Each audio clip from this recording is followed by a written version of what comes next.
I think we have, and we'll be, I'm just waiting for people. There should be about, I think 60 people have expressed interest to join. So we'll wait, for a minute or two, and then we'll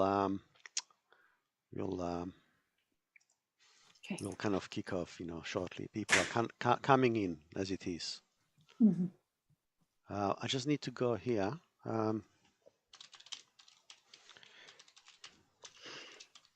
Bueno, voy a comentar que esta sesión está siendo traducida a inglés, al castellano, inglés-español y también inglés-chino. ¿Ya? Para las personas que necesitan traducción deben cliquear abajo en el icono de interpretación y elegir el canal. En el audio original van a escuchar el idioma tal cual lo dicen las personas, lo hablan. En el inglés va a estar traducido todo el inglés, en el chino al chino y en el español al español. Así que pueden seleccionar el idioma. Y además les damos las gracias por haberse unido y les damos también la bienvenida a todas y todos.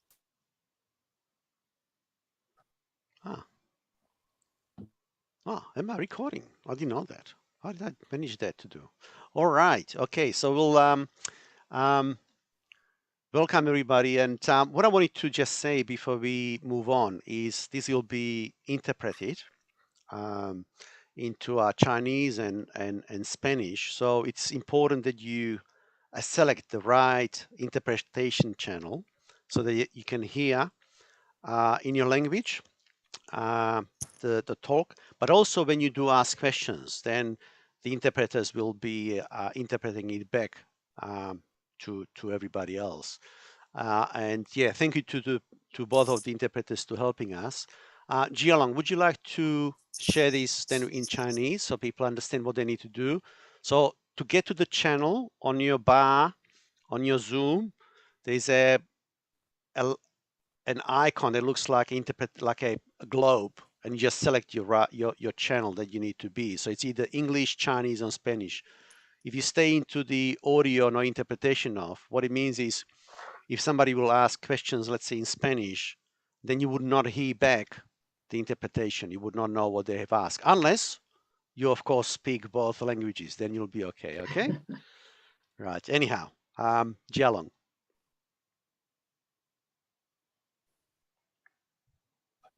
大家晚上好。那么咱们这个哪位老师如果需要听中文频道的话，请你点击屏幕，就是咱们这个Zoom屏幕的下方的这个语言按钮。有可能现在你所显示的呢是英语，那么你点击一下以后，就会发现里面有3种语言：英语、中文和西班牙语。那么你选择中文就可以了，那么就进入了我们的同传频道，就能听到这个我们的这个王宁老师做的这个翻译啊。OK， 如果你要是将来如果结束以后呢，如果要用英语提问的话，请你再返回咱们那个英语频道啊。好了，谢谢。That's all, Eric. Fantastic, thank you. So if we can all go into the interpretation channels, and then we'll I'll ask Liv to kick off and start us off. Okay, thank you, Liv. Okay. Hello and welcome to this event, Engage with Ideas, arranged by the Design Literacy International Network. Today we have invited Linda Keane to present her ideas. A warm welcome to you, Linda. We're very much looking forward to your presentation titled Place-Based Literacy. This is based on an article you wrote together with your husband, Mark Kane, called Design This Place, Built Environment Education. Just before we kick off, a few words about the networks and our events. We invite engaged researchers from all over the world to present their ideas. And by doing so, we inform each other about design literacy, meaning competencies needed and communicated in design and design education.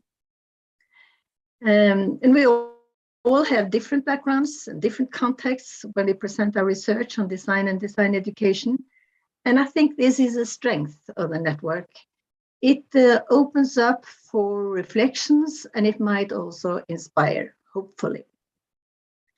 In this network, we are building upon the ideas of the Brazilian educator Paulo Freire's writings and practice in the 1970s, sharing knowledge for a better future, not only for the few, but also for the general public.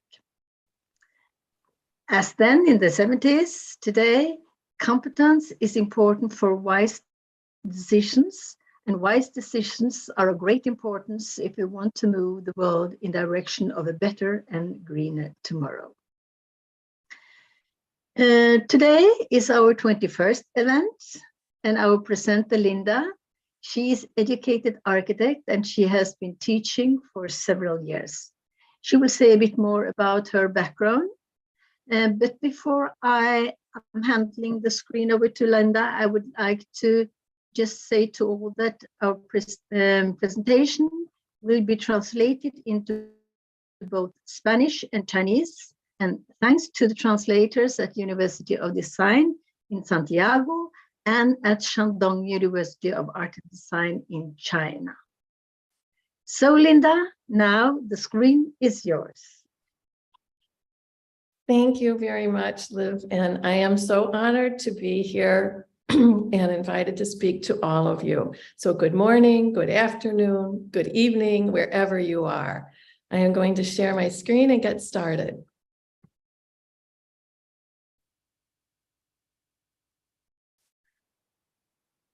Place-based literacy. We don't choose where we arrive, but we can choose our path forward. I hope what I share with you today is inspiring and useful to the work that all of you do. I am an architect, as Liv said. I, with my partner, Mark Keane, work on green initiatives along the Chicago-Milwaukee corridor. My very first project was for the Anderson County Center for Children and Adults who were retarded. In working with them and visiting them in the basements of the churches or in odd buildings throughout, I found a delightful community of people who were invested in life as they knew it and were able to live it. And I understood that putting all of that into one building was a lot of energy without a specific, it was space they wanted, but not a place. And so working with the children and the adults and their parents, we came up with the idea of breaking these areas differently apart so that everyone could understand the place they were in as different as the place where they might go to be.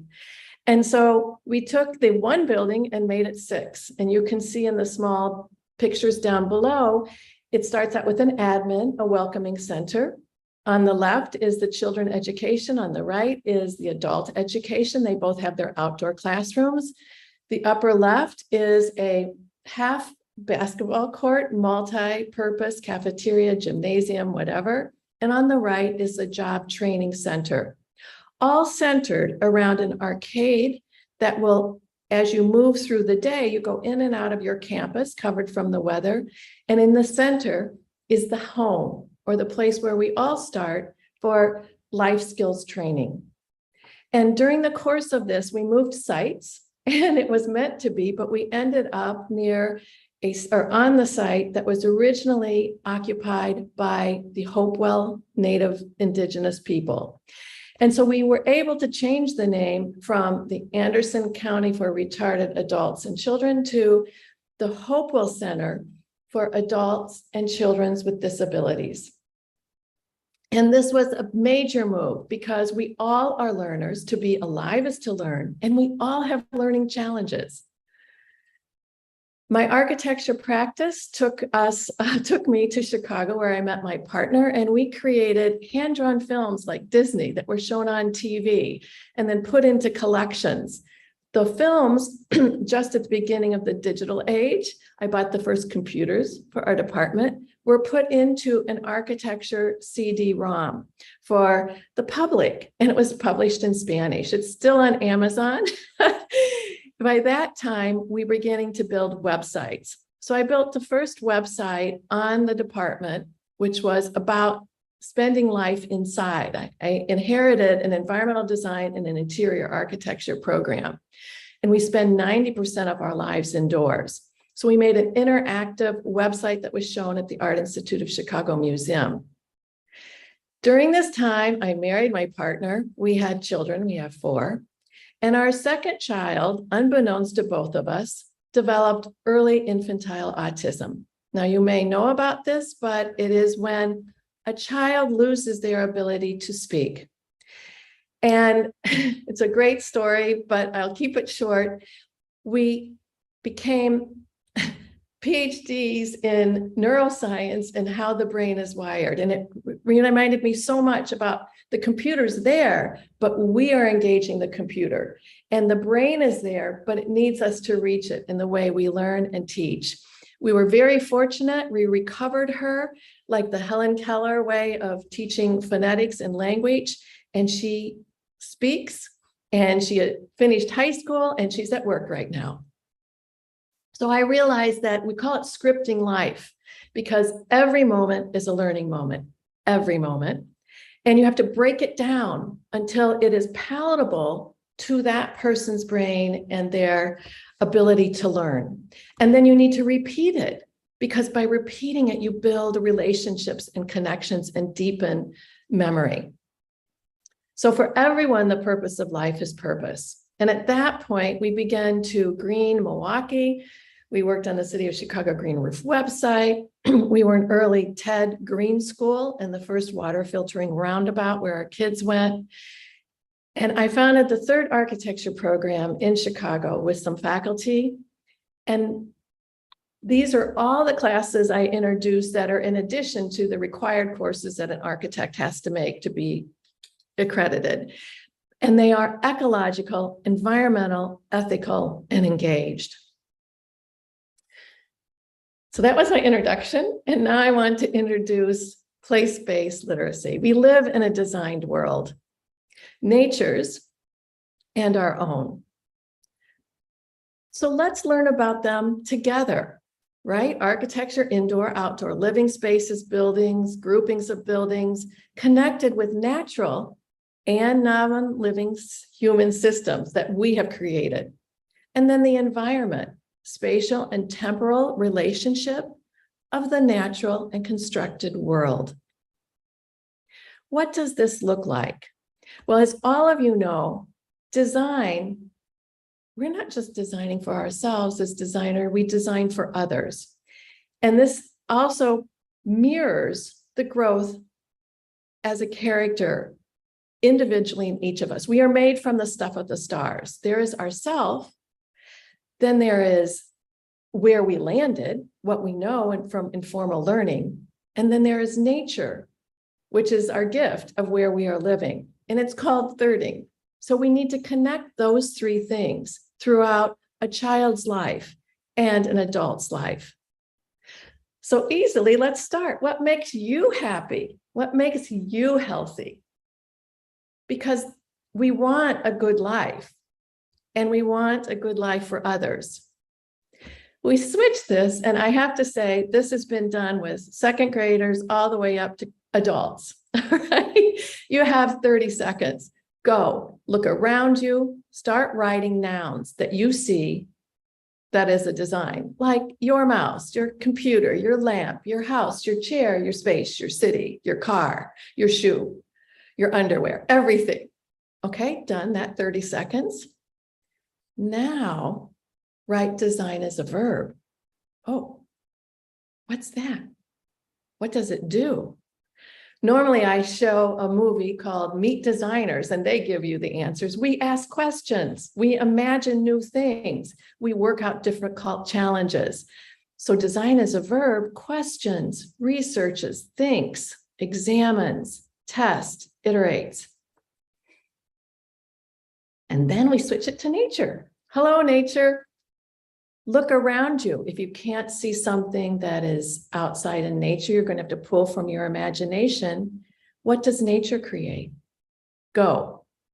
A leaf, a twig, a stone, a rock, a bird, an insect, my mother, my father, and then stop. Nature is a verb. Oh. Well, nature grows, it evolves, it dissolves, it decays, it reuses itself, it's beautiful, it's where we live, and so on. So you begin to see we're trying to stitch these together.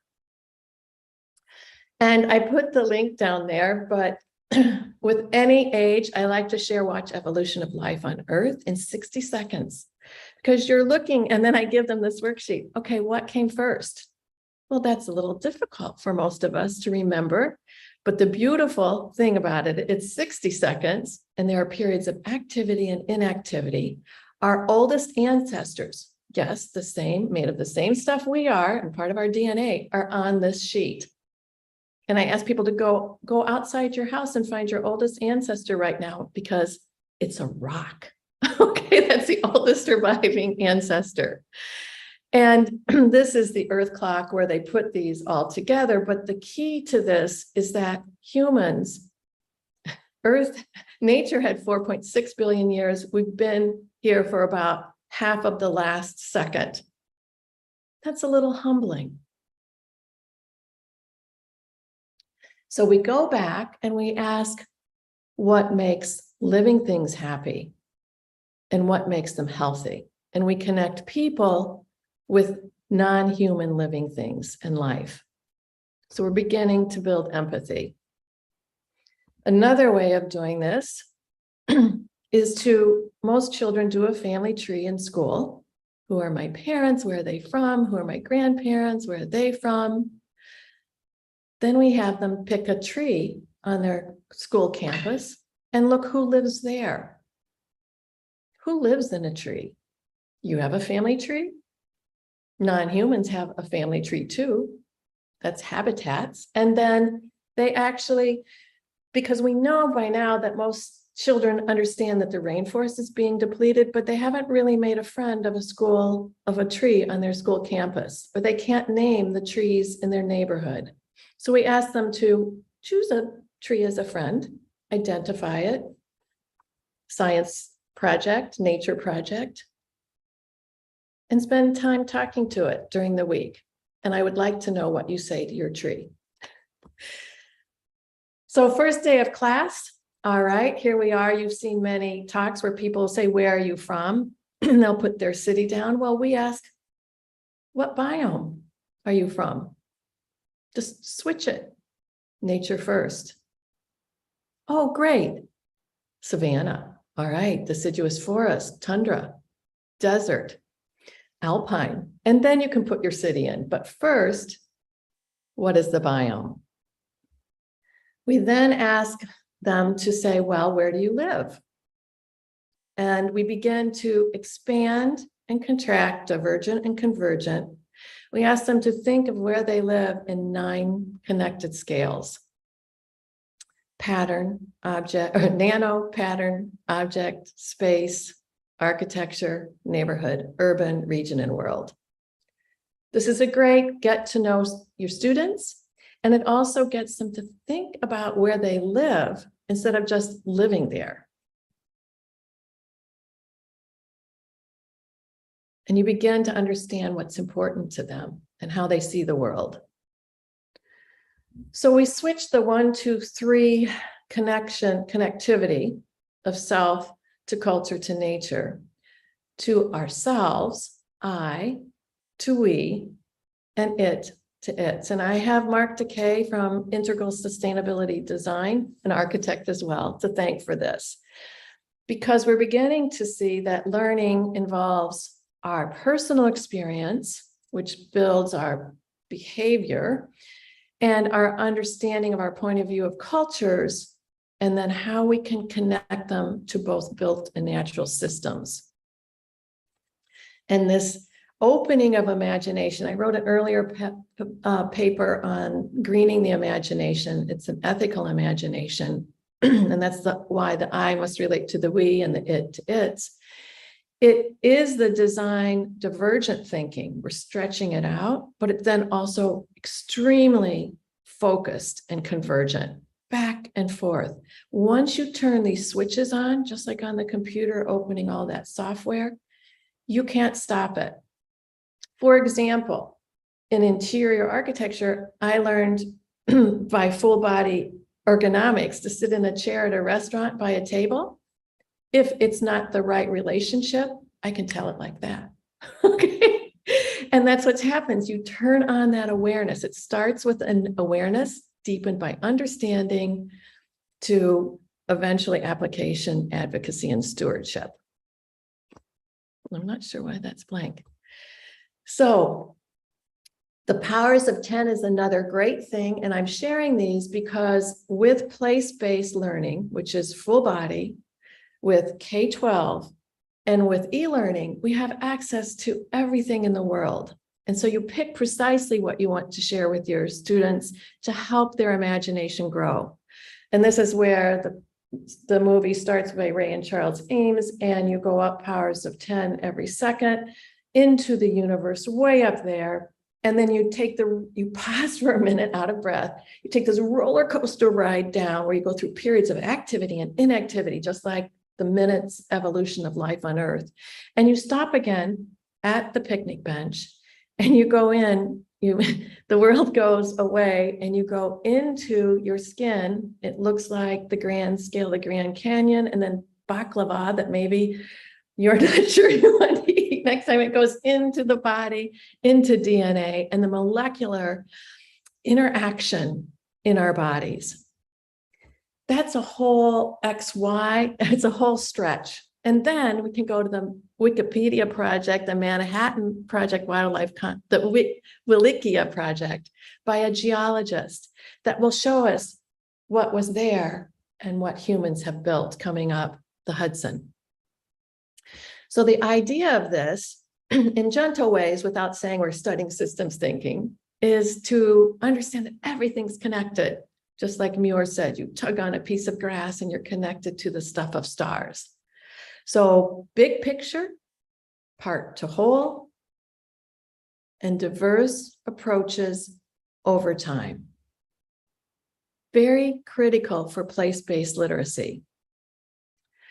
So this is the end of this part, because what it's trying to explain that all of this research about how we learn, why we learn, what motivates learning, is to connect our informal learning with lifelong learning in that K-12 period, so that we connect to our community, our home, our school, our community, with creative career connections, with advocacy and appreciation for the place we live in.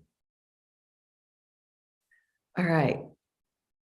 We do this, what I'm sharing with you is over 20 years of activity of a multi-generational, multicultural, and multi-continental team of educators and practitioners who have created a series of online journeys, tools that artists, designers, scientists, engineers, environmentalists, anyone looking at the world, observing it, uses. Then languages. Confucius says to know something, you must name it. Well, language, straight out of K-12, vocabulary, principles of ideas, and standardized testable, naming things, knowing about them. Discovery is in a relationship of systems thinking, part to whole, interconnectedness, and learning about things transdisciplinarily. And then finally, design opportunities. What are humans doing now at this critical time in creating a better relationship with nature? And so this we will look at the end of the talk, but it's available 24/7 on your phone to when you go outside and you look down, out, up, and in, 24/7. So we expanded that online e-learning resource, next.cc, with a series of worksheets that we test. So here, just like the design is a noun and nature is a verb, we want children to describe a place that they think is positive. Everyone can think about that, and they just 3 little sentences or bullet points. Then a natural place. And then we compare how they describe that. And you'll be surprised. A lot of people will say pretty, beautiful, quiet, relaxing. The negative adjectives will be dirty, messy, disturbed. No one's taking care of it, that type of thing. So they realize the commonality of all of us thinking about this, what we like and what we don't like. Same with the built place that's positive.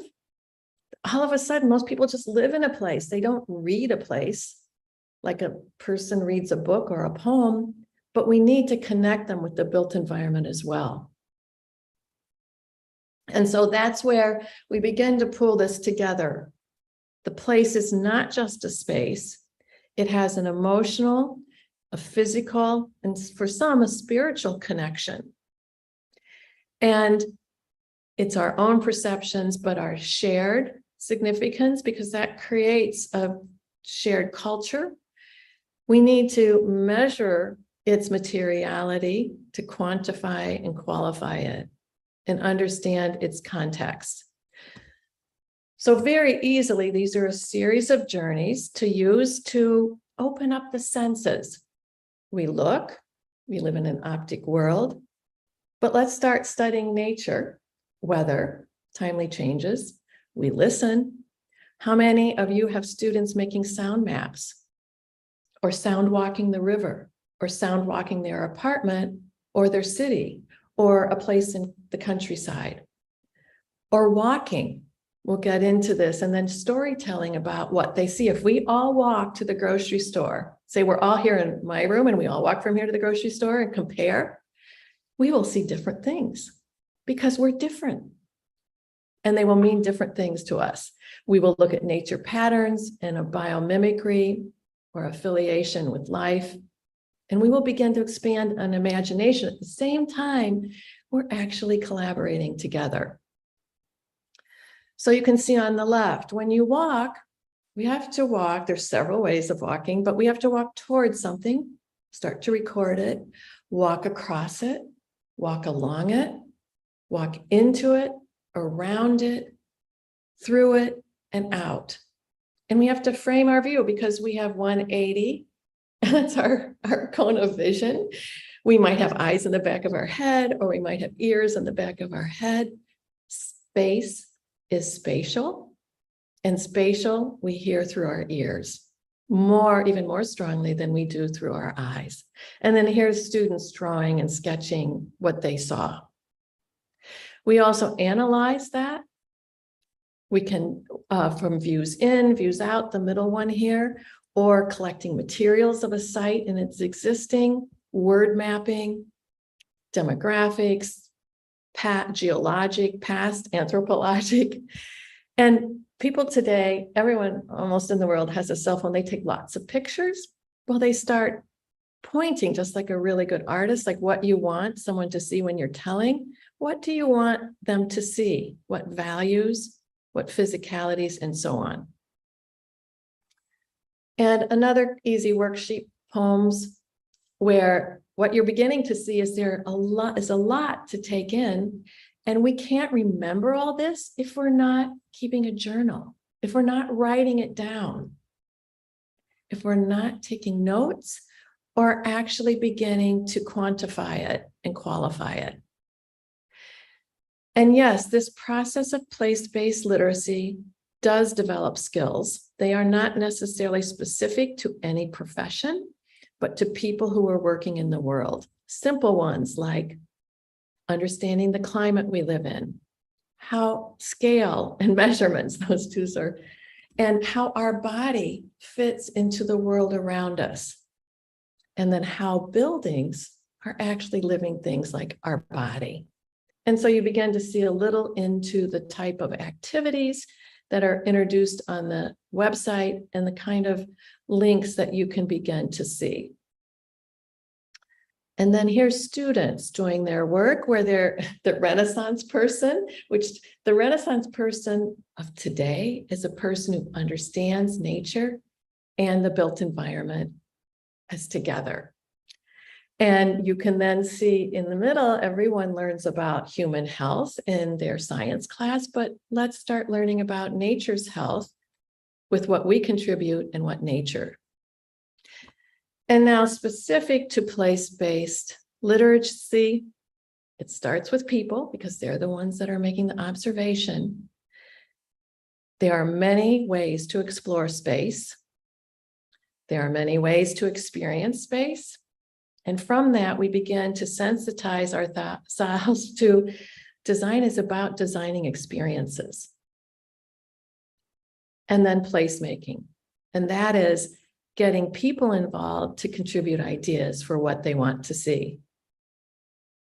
So just like the movie, Power of 10 places, 10 places in your city, 10 places in your town, in your neighborhood, or your state.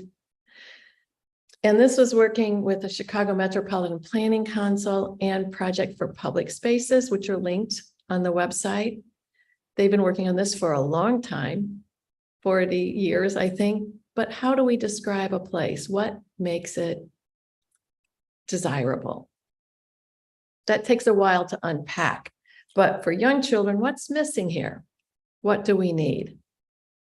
For older kids, let's analyze this and begin to do quantitative and qualitative research.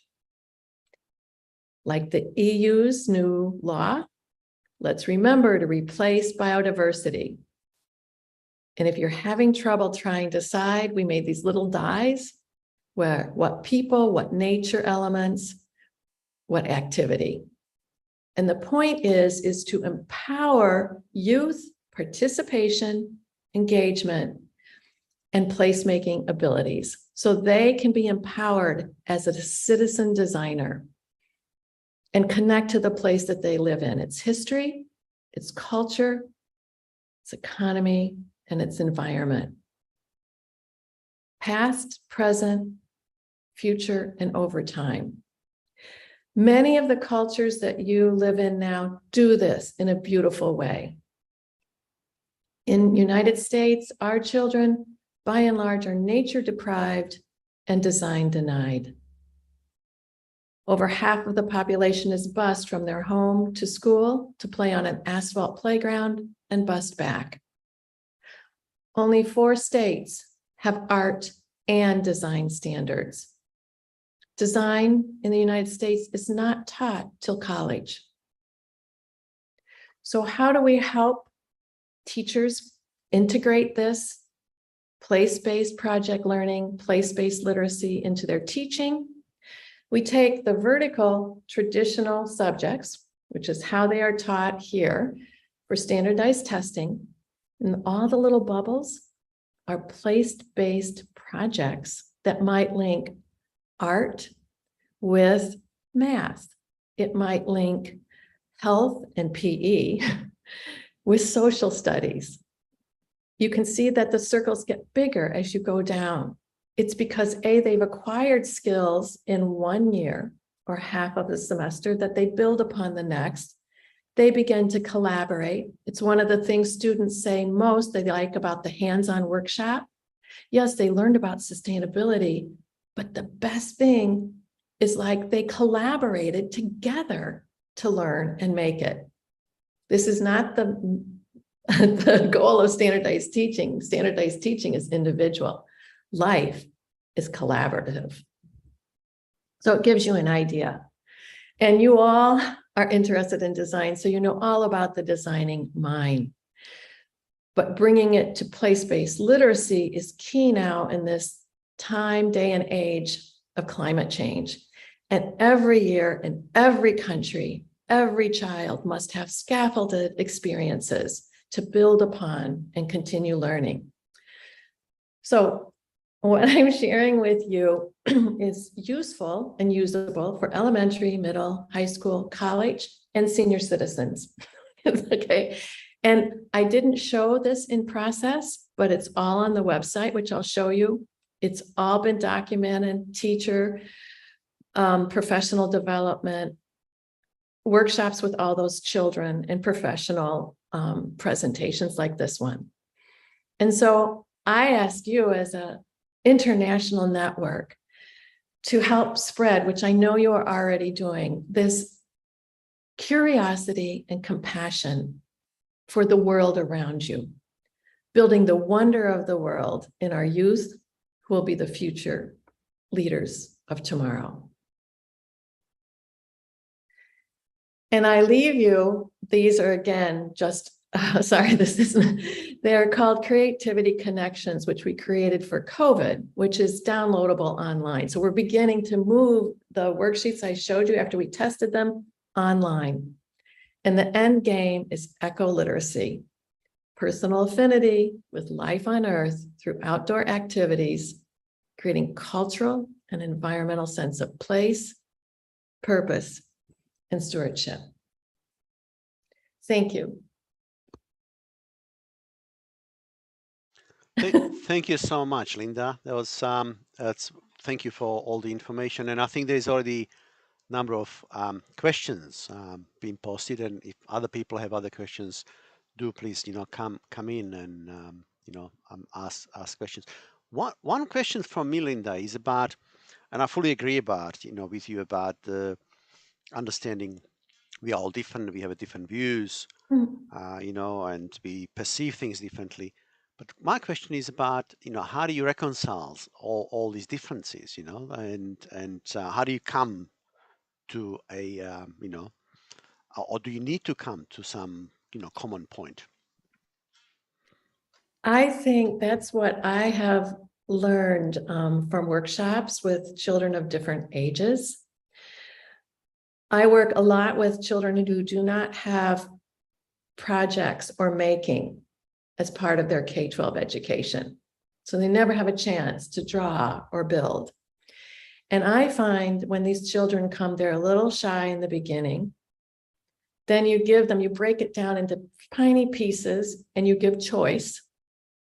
So that the person who can draw is already starting to draw, the person who, well, I've always wanted to build. And they bring their informal interest to the table. And the shared collaborative of people looking at someone building and people looking at someone drawing and making or writing beautifully about something, that's, I like to say that's democratizing the view and democratizing education. Because there is no one way to work in this world, and everyone needs that confidence and in themselves that they can contribute something. And I find that there's a wonderful film linked to imagination on Next. It's called 29 Ways to Be Creative. So beautiful. And one of them, I think like number 2019 is like, surround yourself with creative people. And that's what collaboration is about. It's about getting 4 people to come up with an idea and make that idea better. Okay, thank you. There's a next questions will go to Mauricio, and then we go to Liv, and there's Ursula. So Mauricio, would you like to ask your question? Come in. Hello, thank you. Thank you from Australia. It's midnight in here. So thank you for your question. Your presentation, very good. I'm just trying to find the question that I made. My apologies about that. The criteria of place is interesting. How do you actually have a division of present, past, future, and potential? So I'm intrigued about the descriptors and the criteria to describe those different stages of place. In architecture and design, we have this issue of place that is limited by time or affected by time. But the one part that I'm intrigued about is to call the place of the future as an economic place, which seems to be very much, I don't know, it's intriguing. Well, I find that topic and that question is one of the very deepest ones. Yeah, I'm sorry, I'm very deep. But I totally appreciate and understand that. There is a book called On-Site, Architectural Preoccupations. And I first met Carol Burns, who wrote a paper on it. And then this book was published with, I think, Andrea Kahn. What it did was to do the 360 spherical dig into a place. And that's why you need to start with the past, because we do have some record of the past.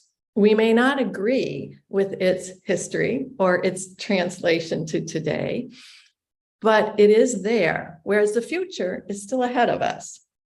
Okay, because the future is, wait a minute, the blank sheet of paper, right? Like, what's going to happen next? Okay, so by giving them research capability to understand the past and the present, which we can do,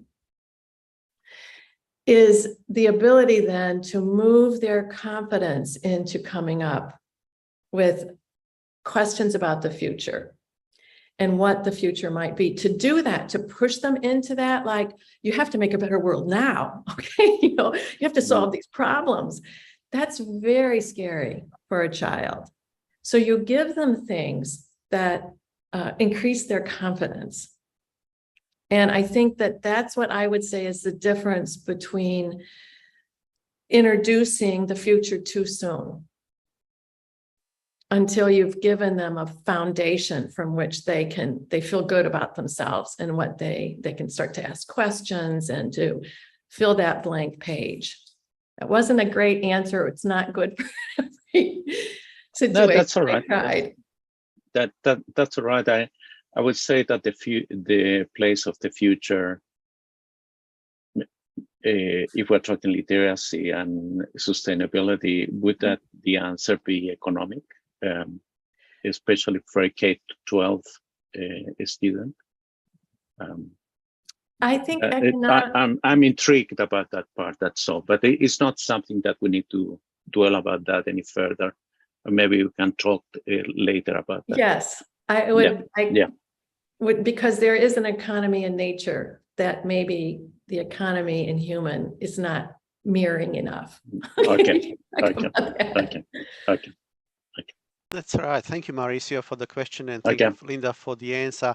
Liv, you had, I think, a couple of questions, but before you come in, Linda, would you mind just very briefly just explain to people who are not in the United States what it means K-12, because it's not a K-12, it's not a terminology that is used all around the world. So it might be very useful just to say what it is, the K-12, okay? And then Liv, if you can come in.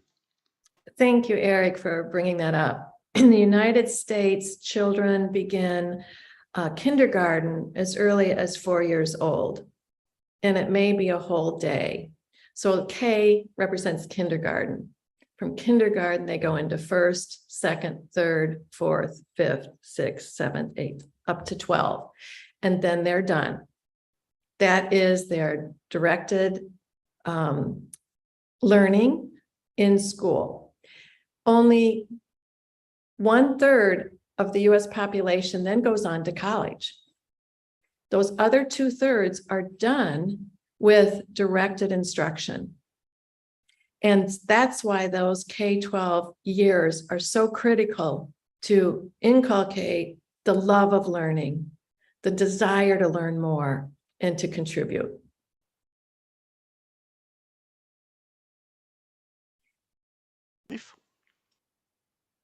Thank you. Thank you, Linda, for an amazing presentation. And it's so nice to hear how you have integrated design into compulsory subjects in your country. And I asked the question, what is the framework for your courses, or is it elective or compulsory? And you have already given me the answer during your presentation when you said that it's only 4 states that have art and music in their programs, if I understood you right. Art and design. Art and design. So music is yeah. But then I changed my question since you have already answered. So how do you look? Are there any possibilities for change? Is it possible in the future to include design into compulsory curriculum in some states, in all states, taking into consideration the world we're living in, the importance of change? Some thoughts on the possibilities in your country? Absolutely. Thank you for asking me. That's why we got this group of people that keeps growing. It's like your group, to contribute to change in education. We are in a digital revolution. Everything known to humans is being put online, and navigating that online so it's useful, interactive, and age-related is really key, and safe. I joined the Internet of Children in the EU to understand what was going on there to better build this one for our country.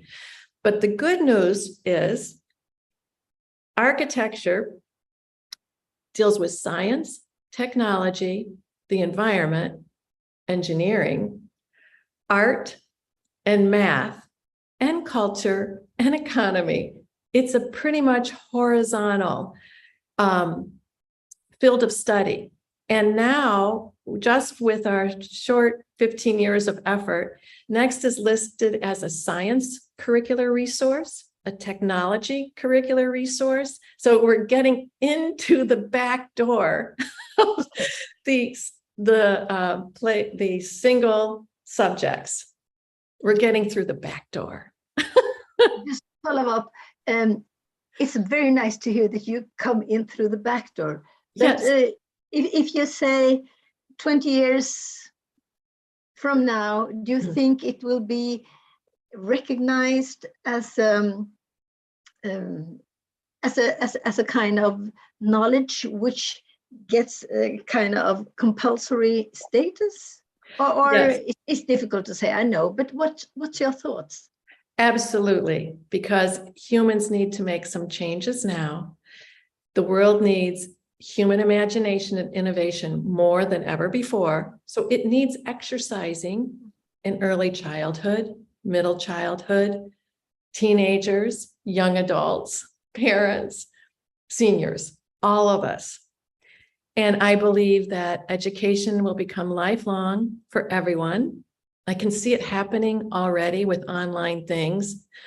And when I have my students debate the Nat Geo, have we lost the planet, or have we saved the world? We have this debate.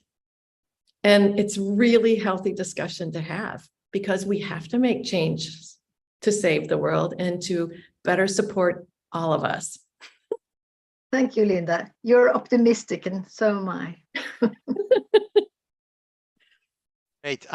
So next one we have then Leif, and there is a then question after that, Eva. Ursula, would you like to come in? Ok, voy a hablar en castellano.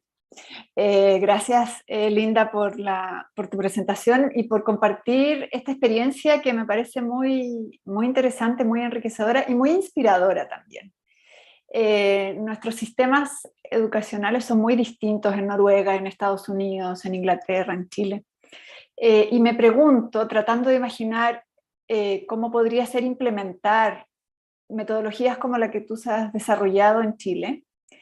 Y entonces me pregunto cuáles han sido las principales barreras y dificultades a nivel de los profesores para incorporar profesores de las asignaturas tradicionales para implementar estas metodologías, porque yo podría imaginar que aquí ese podría ser un problema. Yo he trabajado harto con profesores y tienden a ser bien estructurados y muy focalizados en su subject, en sus asignaturas específicas. Y la interdisciplina a nivel del trabajo escolar es difícil. Entonces, ¿cómo enfrentaron ustedes eso?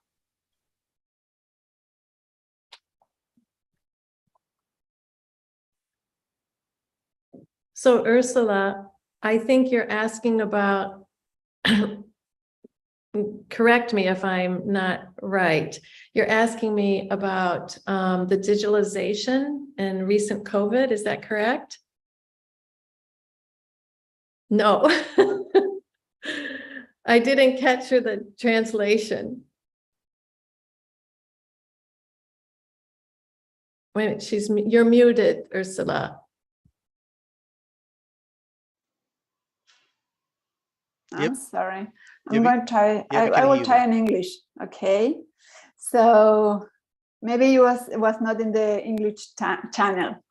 Well, but what have been the greatest barriers and difficulties for traditional subject teachers to implement these methodologies? Because I can imagine in Chile will be difficult to implement those kind of interdisciplinary methods by the teachers of traditional subjects.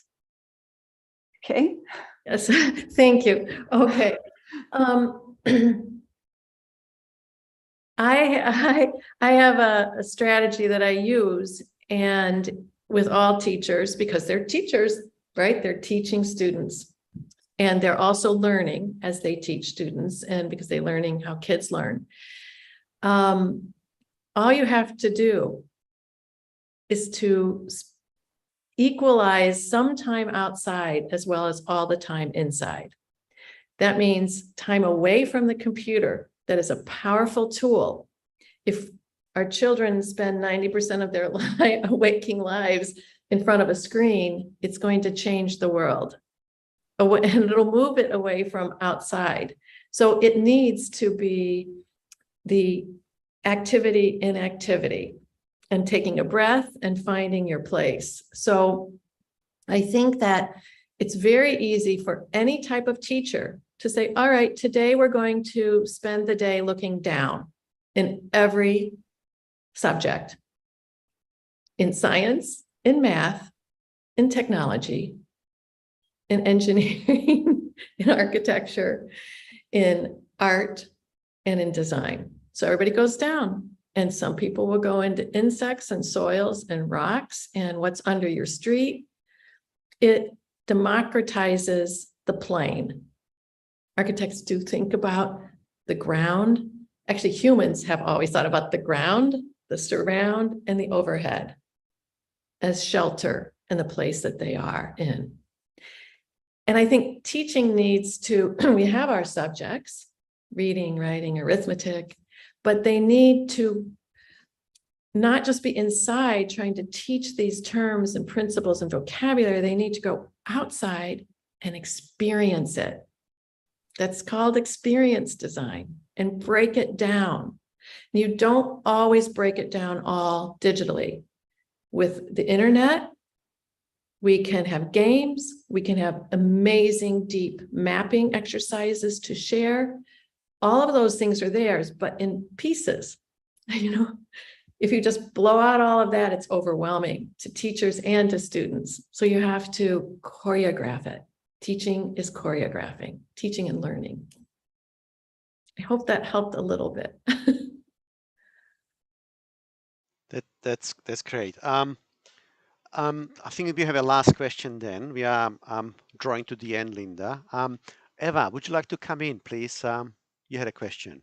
Yes, very much. Thank you. So I had a look at the resources on the webpage before I listened to your talk, and now I'm even more inspired to take this back to my students in Norway, both the master students and also the pupils that I teach in school. And we are the lucky ones because we have art and crafts as a compulsory subject for all the way through from first class till 10th class lately. So, but what the really cool thing is the big picture thinking that makes the pupils scale in and out and thinking about themselves and then their communities and then nature. And that's the way you really danced us through in this presentation. So I like the word choreography. It's really perfect. But what I want to ask is, how do you get access to K12 education? So we explained about linking it to the traditional subjects. But is it the teachers that needs to take the initiatives, or the principals, or do you have kind of projects that you are able to do through research, or how is it done? To be practical. I could make a list. There are many back doors. Okay. Yes, it has been done by teachers who, like you, seem to totally get it. Like, I'm on it, I'll do it, I'll share it.